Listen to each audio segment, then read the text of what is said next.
Okay, I'd like to welcome everyone to the second long format edition I'm doing. And just a reminder, I'm Dr. L, and I'm very happy that you're here. This content is primarily related this time to our pre-OT family. This week, the content is when your transcripts have receipts. I'm going to tell you all about what that means. First, I want to start with something that blindsides most pre-OT students than almost anything I've watched happen over all my years in admissions. OTCAS sees everything, not just a version of the transcript that you want them to see. I'm going to tell you exactly what that means because the specifics matter. Your institution that you're at right now may have a grade forgiveness policy. You retook a course, you earned a better grade, your school replaced it in the transcript. Cool. And you've been calculating your GPA with that replacement grade for many years.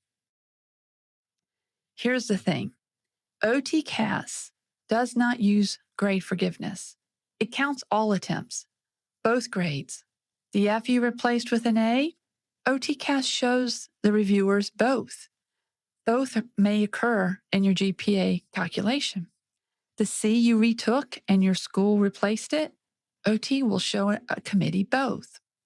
The community college you attended for one semester before transferring and you never mentioned it, OTCAS verifies every institution. Missing institutions are flagged within the application. The semester where you withdrew the course, visible. The W that shows up on your transcript from that difficult spring, visible. That fail out freshman year you built your entire new record on top of, both chapters still visible to every committee that reviews your file. The students who got blindsided by this, and I watched it happen more times than I can count, did not get blindsided because they're hiding something. They're not. They got blindsided because nobody told them how OTCAS works. And they found out during the submission window with very little time to react or respond. So you're finding out now, which means you have time to do something about it. Go to OTCAS and use the GPA calculator. Calculate all 4 of your GPAs using every course from every institution you've ever done. That's a lot of work, and you need to include retakes and include W's, include everything. Write down all of the numbers. Then compare it to what you thought your GPA was. The gap between those two numbers, if there is one, is information this episode is going to help you communicate and use. OTCAS does not calculate only one GPA. It calculates 4. And all 4 are visible to committees, every program, every review. So let me walk you through what each one signals. Number 1, your overall GPA, kind of what it sounds like. Every course at every institution, every attempt, no grade forgiveness. This is a broadcast picture and most commonly misunderstood number. The one that you've been tracking is probably not this one. Number 2, some institutions use a science GPA. All science courses, regardless of when they were taken, biology, chemistry, anatomy and physiology, neuroscience, statistics, kinesiology. This is the board readiness signal. Committees weigh it heavily. A weak science GPA might raise a specific concern about whether you can handle that high-level scientific content required in OT practice and OT education. That question needs to be answered by your application, not just your overall GPA. Number 3, prerequisite GPA. Only the courses that satisfy each program's specific prerequisite list. This varies by program. Research each program individually so you know. A course that satisfies prerequisites at one program may not be suitable for another program, and you need to know that so you can make adjustments. Number 4, the last 60 hours credit GPA. Most people know about that one. That's the most recent 60 credits. This is your recovery narrative number. The student whose last 60 credits shows a 3.6 after very difficult history is telling a very specific, compelling story through that number. Make sure your application's materials point to that explicitly because committees want to see that. But they can't always tell what you want them to do with it. You have to connect the dots for them. All 4 numbers are visible. Know all 4 before you evaluate any program or write any application materials. All right, still with me? Good, because I'm about to get to the part of this episode that changes most applications. The additional information prompt, in my opinion, is the most powerful tool that you have. And most applicants either don't use it or they kind of use it wrong. The ones that use it correctly always pique my interest. Here's the thing about the additional information prompt that most people don't tell you. Like I said before, it's my favorite part of the application.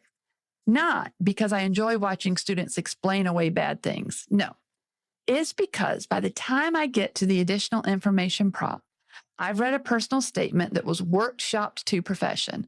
I've read observation descriptions that were carefully crafted, letters that were perfectly telling me everything about you. Everything up to that point has been presented and managed very perfectly. The additional information prompt is where the real person shows up, in my opinion. The student who uses this honestly, who names what happened and speaks about it from a genuine growth perspective, is the student that I trust most by the end of the file. That's just me. Because they showed me who they actually are instead of who they wanted me to think they were. Here's what committees do when there's clearly something in your transcript and the additional information prompt is blank. They don't ignore it. They interpret it. They fill in the blank themselves about your academic capacity, about your professional readiness, about what that semester says or what that pattern about your grades says about you. The blank is never neutral. It's always communicating something. And the something it communicates is likely not in your favor.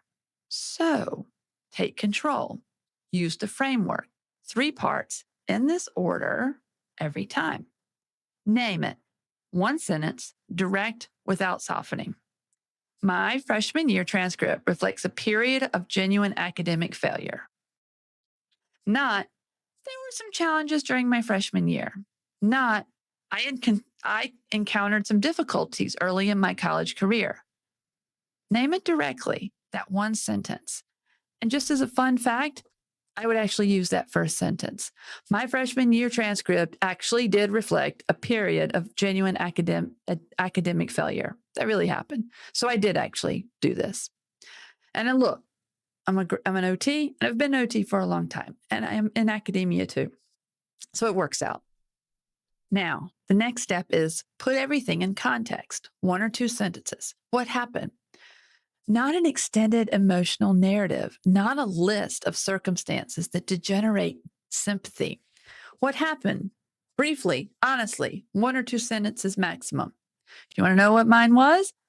I had a rough freshman year. Why was that? Because I had a hard time adjusting to college after leaving home. And that's the truth. It took me a year to figure out how to college, in quotes, for those that are listening, quote, college. So I wrote about that. And there's a really great trajectory up after that once I figured it out. All right, so the third thing you do, evidence it. 2 or 3 sentences, specific, dated, verifiable. Not your intentions about the future, not promises. Performance since the difficult period. Courses you completed, changes you made, grades you earned, all of that. So for my example, it would be after my freshman year, there's a significant positive trajectory in my grades. From that point on, and this is true, after my freshman year, I had a 4.0 the rest of my college career. That's not true. Pretty close though. But once I figured it out, and I just talked about that in my application. The response, and I might note, we did not, obviously, 20 years plus ago, we did not use OTCAS. We had to communicate it differently. So I do want to kind of throw that out there. The response that goes on too long, though, feels performative, and we do not like performative. The response that's too brief kind of sounds like you're trying to avoid it. We don't want to do that either. The right length is the minimum required to name it, provide context, and provide positive evidence. And here is what to leave out completely. Ready? Excessive apology, blame shifting, promises about the future, and minimizing. None of those things moves a committee, and you need to know that now. So if you come from a victim perspective, it's not going to move a committee's needle. Instead, come from a space of power. I made the change. I did the thing. All right, we've got one more chapter, and I want to spend it on a transcript story that gets mishandled more than any other: the fail out and the restart. Because if you have this on your record, I need you to hear what that actually is, because it's not always negative. I need to say something directly to the person watching or listening to this who has a fail out in their transcript. It happens. It's natural. It's normal. We move on. You are not a damaged applicant. You still have a bright future. You are, in fact, the applicant who has the evidence of something most 22-year-olds don't have yet. Proof that you know what it takes to fail and what it takes to get back up. You made a genuine reckoning with something super hard, that you built something different from the experience.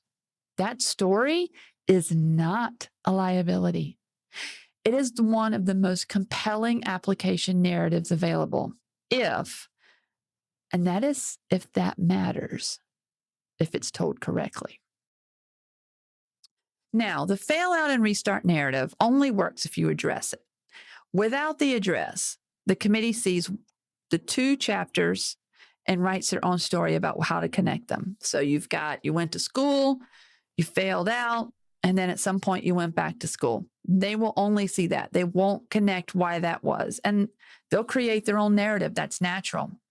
And the story that they write is about academic capacity and professional readiness, not about resilience and growth. You have to do that. The committee that reads a fail out, the restart, and additional information response that names what happens and demonstrates what changed, that committee is reading a completely different application, even though the facts are there. Not despite the fail out, but because of how you responded to it. And let me read to you what that actually sounds like. Let me give it to you. Not growth performed. This reads as managed. Quote, I went through a very difficult time during my first year of college, and I'm not proud of my performance. However, I learned so much from that experience, and it made me a stronger, more resilient person, and now I'm deeply committed to my academic work and will not let that happen again. I know that it might sound like you're communicating the connection, but the student is not there. Growth demonstrated is very different than growth performed. Let me read to you the difference and see if you can feel it. This reads as real. My first year of transcript reflects a period of genuine academic failure. I was immature, unprepared, and made choices that cost me. I left at the end of that year. I returned 18 months later with a specific understanding of what had gone wrong and what I needed to do to change. Since returning, I have completed 64 credit hours with a 3.7 GPA. I retook every course I failed. I completed anatomy and physiology in person with my laboratory and earned an A. My last 60 credit hours is a 3.8. The first chapter of my transcript is real, but so is this one, and I want the committee to see both.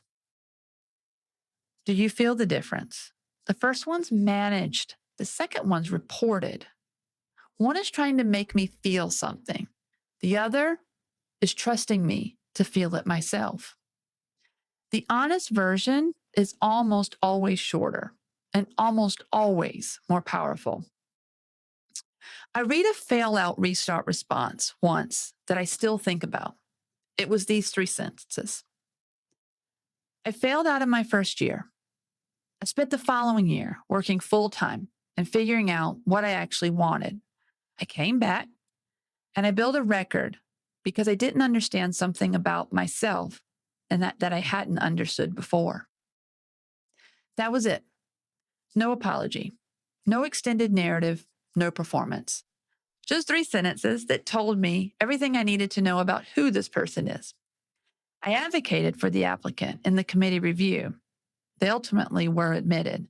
The fallout did not hurt them. And in this case, because of the narrative, it did help them. All right, this is the last chapter, and this one's the practical one. Before you submit anything, here's exactly what I need you to do with everything we just talked about. Everything we talked about today is only useful if you do something with it. So here's the exact sequence and order before you submit anything. Step 1, calculate your actual OTCAS GPA, not the number on your transcript, what OTCAS says it is. So go to OTCAS on the internet, use the calculator, enter every course from every institution, include everything. Get all 4 numbers: overall, science, prerequisite, last 60. Okay? Now, step 2, pull your transcripts from every place you ever attended. You've got to do that. They're going to verify every institution, whether you do it or not. So include the community college, include dual enrollment, include everything, the online institution where you took that random course. It's fine. Read each one the way a committee member would, someone seeing it for the first time with no context. Mark every event that would make you stop and ask a question. Step 3, make a deliberate decision about every marked item. Does it get addressed in the additional information prompt, or does it not need to be? You make that decision consciously, not by default, and not by hoping nobody else notices, because they will. Step 4, write your additional information response. Follow what I said. Name it, provide context, provide evidence in that order. Keep it tight. Read it out loud 3 times. You won't look bad. First, did you name the concern directly without being too soft or too apologetic or too fluffy or too emotional?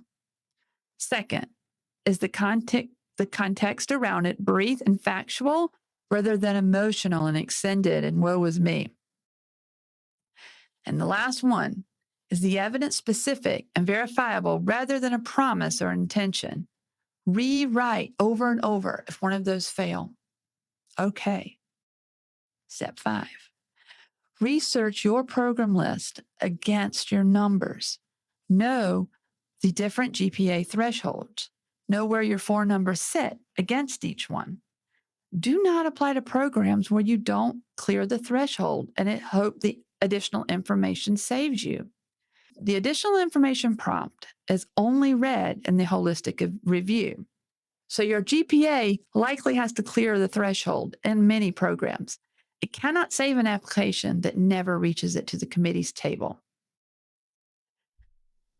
So, in closing, your transcript tells a story. You don't get to choose whether the committee reads it. You only get to choose whether they read with context or without it. Give them the context. Be honest, be specific, be direct, and trust that the committee that reads an honest account of genuine challenge and real growth is reading exactly the kind of applicant that this profession needs. The one that sees the challenge and overcomes it. You want to check out more content? Join us in our Skool community, SKOOL, OT Student Leveled Up. That's where all my information and resources live, and I'd love for you to be there. Also, if you want to go to my website and see if there's any group sessions, sometimes I hold those and you can join those. And there's also swag you could buy because I love OT swag. So we'll see you next time. Good luck on those applications.